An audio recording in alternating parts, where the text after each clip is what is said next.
Good morning students.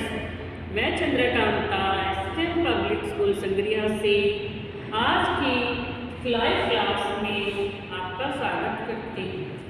तो बच्चों, हम आज पाठ नंबर 9 है कारतूस, कक्षा 10वीं, लेखक हैं हबीब तन्वी। तो इस पाठ के प्रश्न उत्तर कर रहे हैं। पाठ के पीछे जो प्रश्न दिए गए हैं उनके उत्तर मैं आपको समझा रही हूँ।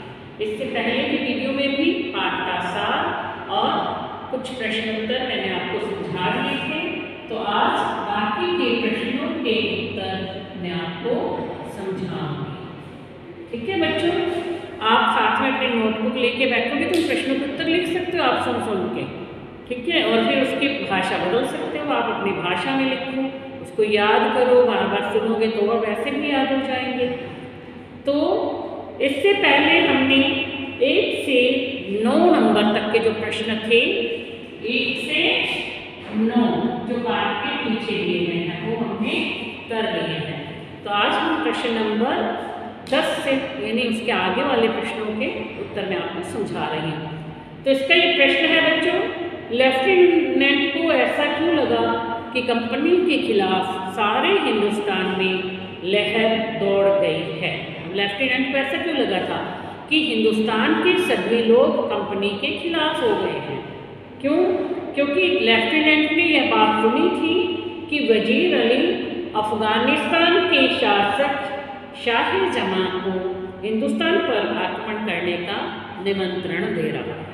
उसे पता चल गया था ये बात। कौन भी वजीर अली जो है अफगानिस्तान के शासक को भी हिंदुस्तान पर आक्रमण करने के लिए कह रहा है, ताकि अब वो क्यों कह रहा था उन्हें अफगानिस्तान के शासक को? क्यों? ताकि अंग्रेजों को यहाँ से भगा सके, यानी अंग्रेजी शासन की जड़ें हिला सके। कर्नल ने इसे बताया कि इस उद्देश्य की पूर्ति के लिए वजीर अली अफगानिस्तान के शासक को दिल्ली बुला चुका है, यानी उसने उसे दिल्ली में बुला लिया है ताकि वह आक्रमण करे और अंग्रेजों को यहाँ से भगाया जा सके। और साथ ही बंगाल के नवाब का भाई शमसुद्दौला भी हिंदुस्तान के अंग्रेजी शासन पर आक्रमण करना चाहता था। उधर से अफगानिस्तान का, उधर से बंगाल का शासक। तो अफगानिस्तान के शासक और बंगाल का शासक दोनों जो थे वो भी हिंदुस्तान पर आक्रमण करना चाहते थे। इस प्रकार अवध के बंगाल तक सभी अंग्रेजी शासन को नष्ट करने का मन बना चुके थे, यानी अवध से लेकर बंगाल तक सभी लोग अंग्रेजी शासन को नष्ट करना चाहते थे। इस सब बातों के कारण लेफ्टिनेंट को लगा कि कंपनी के खिलाफ पूरे हिंदुस्तान में एक लहर दौड़ गई है। बच्चों समझ में आ गया होगा। अगला प्रश्न है, वजीर अली ने कंपनी के वकील का कत्ल क्यों किया था। अब कंपनी का मतलब पता कौन है? कंपनी यानी जो ईस्ट इंडिया कंपनी अंग्रेजों ने भारत में व्यापार करने के उद्देश्य से लगाई, तो उन्हीं का, उस कंपनी का वकील था। ठीक है, कंपनी ने अवध के नवाब वजीर अली को अपने पद से हटा करके बनारस पहुंचा दिया था। ठीक है, अवध का नवाब था वजीर अली, उसे अपने पद से हटा दिया, उसे बनारस भेज दिया। कुछ समय बाद ब्रिटिश सरकार के गवर्नर जनरल ने वजीर अली को कलकत्ता बुलवाया। अब जब उसे अपने पद से हटा दिया, बनारस भेज दिया, उसके बाद कब तो वजीर अली को कलकत्ता बुलाया गया। तो वजीर अली को जब ऐसे बुलाया तो उसे इस बात का बुरा लगा, भाई मुझे कलकत्ता क्यों बुलाया गया है। उसने कंपनी के वकील से शिकायत की कि उसे इस प्रकार क्यों बुलवाया गया है। कंपनी के वकील ने उसकी इस बात पर ध्यान नहीं दिया, बल्कि उसे ही बुरा भला कह दिया। तब अब वजीर अली जो वैसे भी अंग्रेजों से नफरत करता था और वो वकील भी जो कंपनी का ही था, तो इसलिए जो है उसे बहुत बुरा लगा और उसने वकील के साथ गुस्से में आकर के मतलब उसका ही कत्ल कर दिया, उसके घर में ही बैठे हुए का कत्ल कर दिया, क्योंकि उसने उसकी बात नहीं सुनी।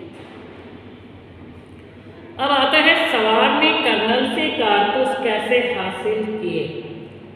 कर्नल लेफ्टिनेंट और अपने अन्य साथियों के साथ वजीर अली को पकड़ने के लिए जंगल में डेरा डाले हुए थे, यानी जंगल में खेमा लगाए हुए थे।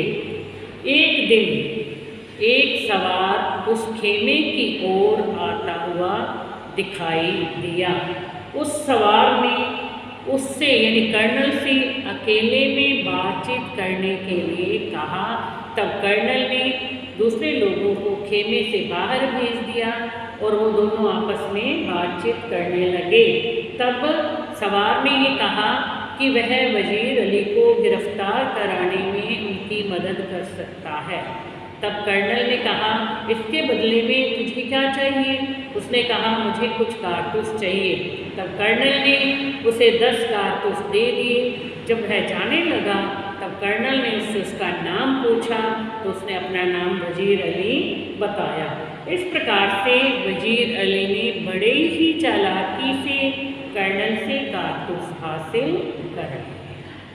ठीक है बच्चों, तो प्रश्नों के उत्तर उम्मीद करती हूँ कि आपको समझ में आते हैं। अगला है, वजीर अली एक जांबाज सिपाही था, स्पष्ट कीजिए। वजीर अली एक जांबाज सिपाही था। जांबाज का अर्थ होता है यानी निडर, साहसी, अपनी जान को हथेली पर लेकर घूमने वाला। और वजीर अली वैसा ही था। उसका एकमात्र उद्देश्य अंग्रेजों को भारत से बाहर निकालना था।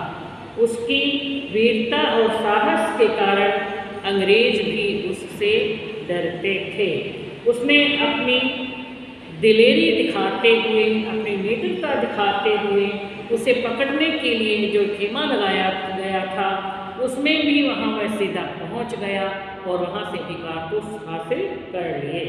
उसकी निडरता को देखकर कर्नल कॉलिंज भी हक्का बक्का रह गया। अब वजीर अली ने शक्तिशाली ईस्ट इंडिया कंपनी से सीधे टक्कर लेने का साहस दिखाया। अब कर्नल कॉलिंज तो जो थे ना, उन पर उसकी बहादुरी का इतना असर पड़ा कि उसके मुंह से कुछ शब्द ही नहीं निकल रहे थे। वजीर अली अपनी जान पर खेलकर साहसी कारनामे किया करता था। निस्संदेह वजीर अली एक जांबाज सिपाही था, मतलब उसके इस साहसिक कारनामों को देखकर उसे जांबाज सिपाही कहा गया है। अगला प्रश्न है, जंगल में किसने खेमा लगाया हुआ था? जंगल में खेमा कर्नल कॉलिंज ने लगाया हुआ था।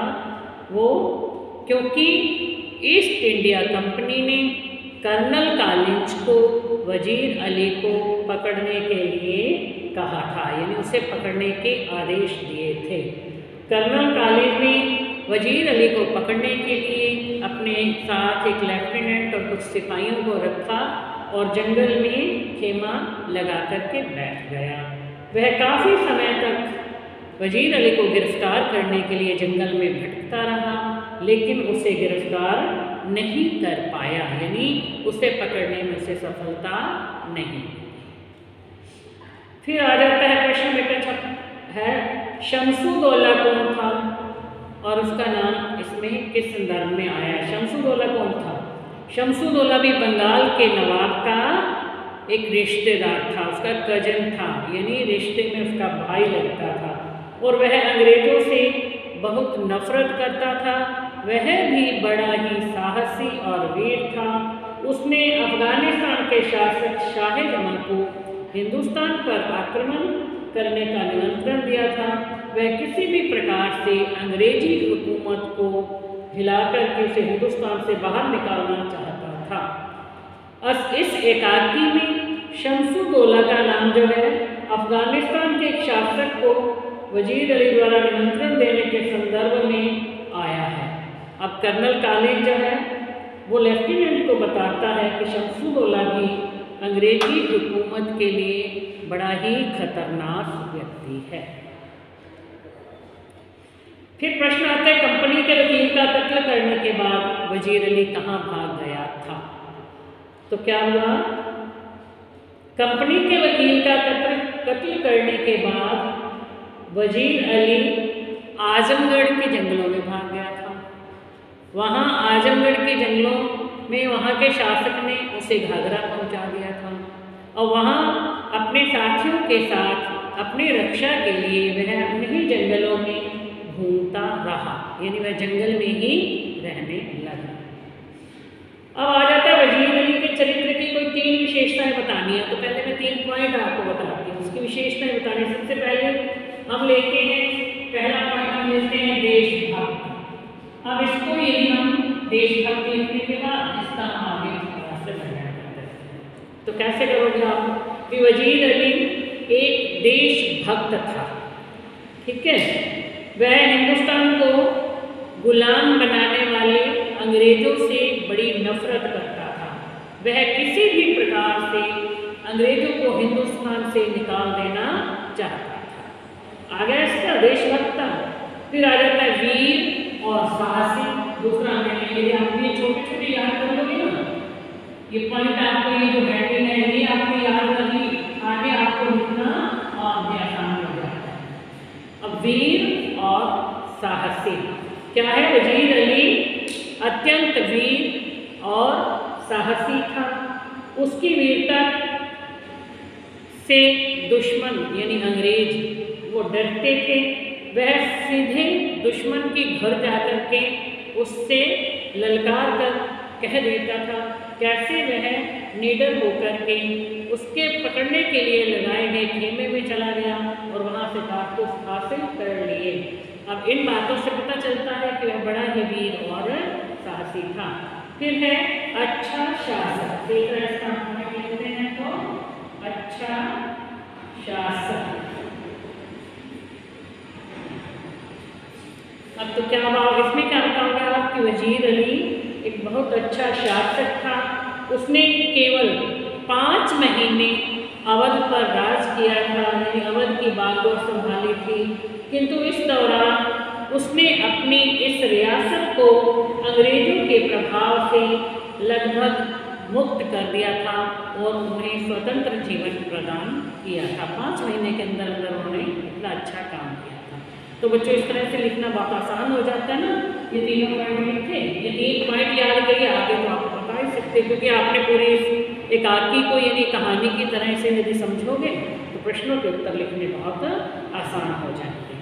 तो ये बच्चों आज के लिए ये प्रश्नोत्तर आपके हो गए हैं। बाकी का जो और अन्य प्रश्नोत्तर हैं इसके और कुछ गद्यांशों पर आधारित होते हैं कि हमने गद्यांश पढ़ा, उसके आधार पर कुछ प्रश्नों के उत्तर दिए, वो मैं आपको नेक्स्ट वीडियो में समझाऊँगी। Thank you.